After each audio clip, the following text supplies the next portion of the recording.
السلام علیکم۔ سیانی عورتوں کے لیے عزت بڑھا دینے والے ٹوٹکے۔ سانس کی بیماری کے لیے ایک چھوٹی پیاز کا رس اور بڑی الائچی کو توے پر بھون کر اس کے دانے نہار منہ کھائیں۔ سانس کی بیماری کے لیے مفید ہے۔ ٹھنڈے دودھ میں شہد ملا کر پینے سے معدے میں سکون اور ٹھنڈک ملتی ہے۔ بھوک کے احساس کو فوری طور پر مٹانے کے لیے کھیر کھائیں۔ اگر پیٹ کی کوئی بیماری ہو تو اپنے گھر میں مسور کی دال کا استعمال زیادہ سے زیادہ کریں۔ چنے کی دال کھانے سے آپ کے خون کی روانی ہمیشہ درست رہتی ہے۔ اگر آپ کو ٹی بی کا مسئلہ ہو تو جتنا ہو سکے انگور کھائیں، کیونکہ انگور کھانے سے اس مرض یعنی ٹی بی سے کافی حد تک بچا جا سکتا ہے۔ اگر چہرے پر چشمہ پہننے سے نشان پڑ جائیں تو روزانہ رات کو سوتے وقت آنکھوں کے ارد گرد لوشن اور ٹوتھ پیسٹ ملا کر استعمال کریں، اس سے آپ کی آنکھوں کے گرد نشان نہیں پڑیں گے۔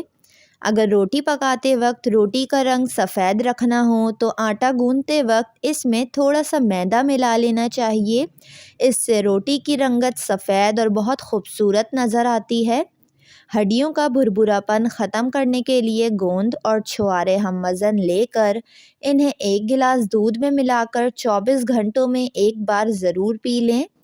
وہ تمام مرد اور خواتین جو موٹاپے سے نجات چاہتے ہیں، نہار منہ لیموں اور گرم پانی کا استعمال کریں، فائدہ ہوگا اور چربی پگھل جائے گی۔ ماہواری کے دوران نہانے میں کوئی برائی نہیں، لیکن اگر آپ کی تکلیف کی شدت بہت زیادہ ہے تو نہانے سے گریز کریں، لیکن جب کم ہو تو آپ نہا سکتے ہیں۔ ماہواری کے دوران نہاتے وقت نیم گرم پانی کا استعمال کریں۔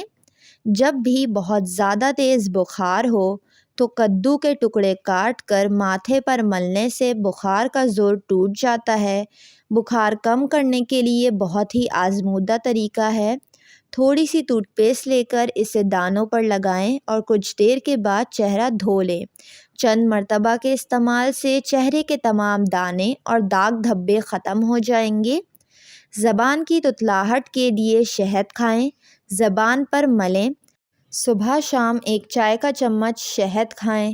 کچھ عرصہ مستقل مزاجی سے اس ٹوٹکے پر عمل کریں، فائدہ ہوگا۔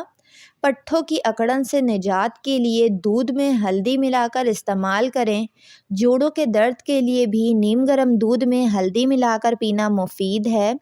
کھانے کے بعد خشخاش صاف کر کے تھوڑی سی کھا لینے سے قبض، خشکی اور معدہ سب ٹھیک رہتا ہے۔ مٹروں کو ایک پیالے میں ڈالیں اور پیالے میں اتنا پانی بھریں کہ مٹر اچھی طرح ڈوب جائے۔ اب اس میں تھوڑا سا بیکنگ پاؤڈر ڈال کر کچھ دیر مٹر کو اس میں بھگوئے رہنے دیں۔ اس کے بعد تولیے سے خشک کر لیں۔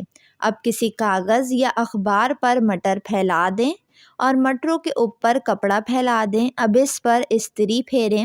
آہستہ آہستہ ہاتھوں سے استری پھیرنے کے بعد جب آپ تمام مٹروں پر سے استری پھیر چکے ہوں گے تو استری بند کریں۔ اب جیسے ہی مٹر کو ہاتھ لگائیں گے سارے دانے انتہائی آسانی سے کھل کر آپ کے ہاتھ میں آ جائیں گے۔